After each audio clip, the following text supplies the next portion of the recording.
आप देख रहे हैं जन अदालत समाचार। जनता की बात जनता के साथ, जन अदालत।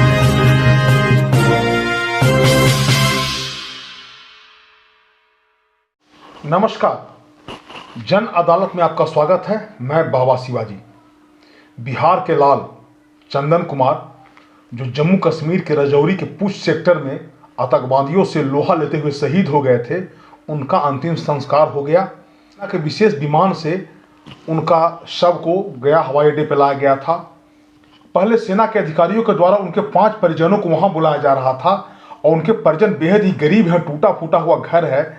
मौलेश्वर सिंह जो नारो मुरार के रहने वाले हैं, बरसलीगंज प्रखंड के नारो मुरार गाँव है, उनके 3 लड़के में मंझले लड़के चंदन कुमार ने सेना में तमाम कठिनाइयों के बावजूद सेना ज्वाइन किया था और 2017 में उस सेना में ज्वाइन हुए थे। 1-1.5 साल पहले उनकी शादी हुई थी। अब जाके बेहद ही कम उम्र में वो देश के लिए सर्वोच्च बलिदान उन्होंने कर दिया। कुछ सवाल उठता है जो हम उस सवाल को लेकर के आपके बीच में आए हैं।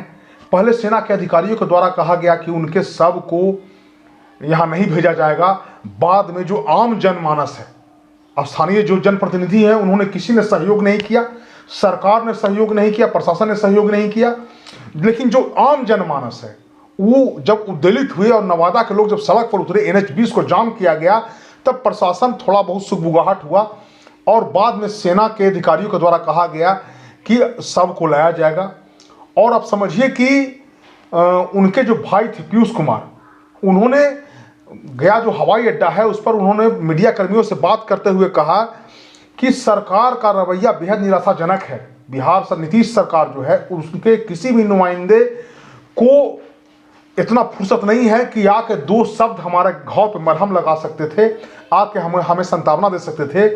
स्थानीय प्रशासन की जो स्थानीय प्रशासन और स्थानीय जनप्रतिनिधि की बात छोड़ दीजिए, जो स्थानीय सांसद हैं लोक जनशक्ति पार्टी के, जो पशुपति पारस गुट के चंदन कुमार जो सूरजभान के छोटे भाई हैं, नवादा से सांसद हैं, अरुणा देवी जो वहाँ की विधायिका हैं वर्तमान में, जो उनके भाई ने बताया कि 4 दिन बाद अरुणा देवी आई, फिर अरुण कुमार आए।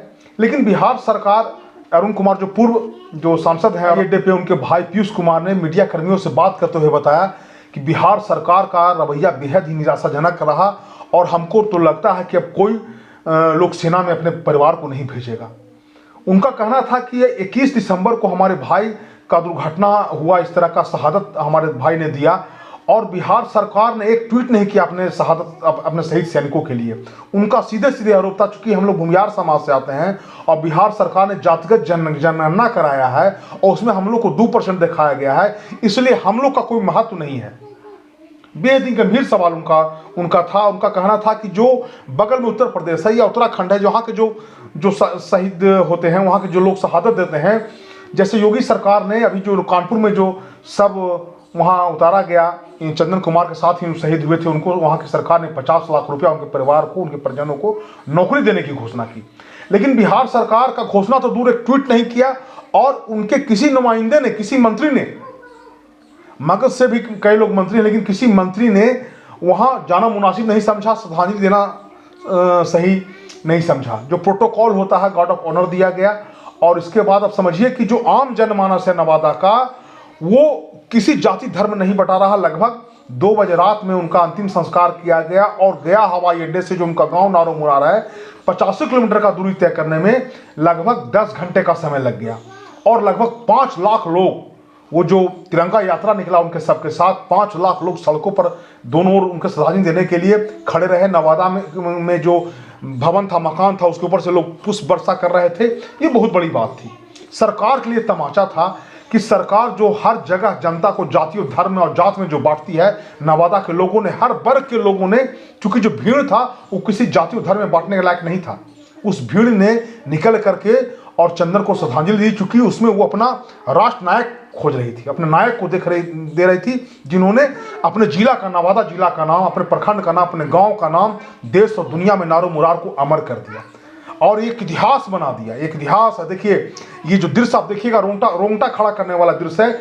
नवादा जिला का एक इतिहास बन गया कि अपने शहादत देने के लिए, सरकार के उदासीन रवैया को जवाब देने के लिए वहाँ की जनता ने सड़क पर उतरा और 2 बजे रात तक उनका जो प्रोटोकॉल होता है उसमें श्रद्धांजलि दिया। ये चूंकि ये सवाल था, इसको हमको उद्वेलित कर रहा था और इसको हमको इस आपके बीच में हमको इसको लेकर के आना था।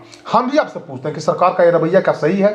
सरकार को शहादत जो देने वाले परिवार हमको मदद नहीं करनी चाहिए? संतावना के दो बोल नहीं बोलने चाहिए? सरकार को जो होता है, हम सरकार से, जन अदालत चैनल की ओर से हम मांग करते हैं कि बिहार सरकार उनके परिवार को कम से कम 1 करोड़ रुपया दे और उनके परिवार को नौकरी दे, उनको घर बनाने की व्यवस्था करे, क्योंकि घर उनका टूटा फूटा है, बेहद ही गरीब परिवार है। उनकी पत्नी शिल्पी, जिसको एक बच्चा भी नहीं है, लगभग 16-17 महीने पहले उनकी शादी हुई थी मई 2022 में, और ये 2023 में घटना हो गई। 2017 में चंदन ने सेना को ज्वाइन किया था।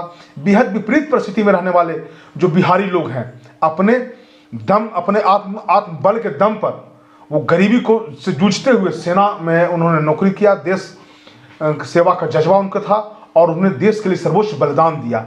हम जन अदालत चैनल की ओर से उनको श्रद्धांजलि अर्पित करते हैं और सरकार से मांग करते हैं कि उनके परिवार को मदद दिया जाए। और किसी भी, अब भविष्य में किसी भी अगर बिहार के लोग अगर शहादत होते हैं, देश के लिए सर्वोच्च बलिदान करते हैं, तो कम से कम ऐसा व्यवस्था हो कि सरकार का नुमाइंदा वहां मौजूद रहे और सरकार की ओर से कम उसके परिवार को संतावना देने की व्यवस्था हो। आपको हमारा एक खबर कैसा लगा? कृपया आपसे मेरा अनुरोध रहेगा कि हमारा जो चैनल है जन अदालत, उसको कृपया सब्सक्राइब करें, शेयर करें, ताकि अधिक से अधिक लोग हमसे जुड़ सकें। आपका धन्यवाद।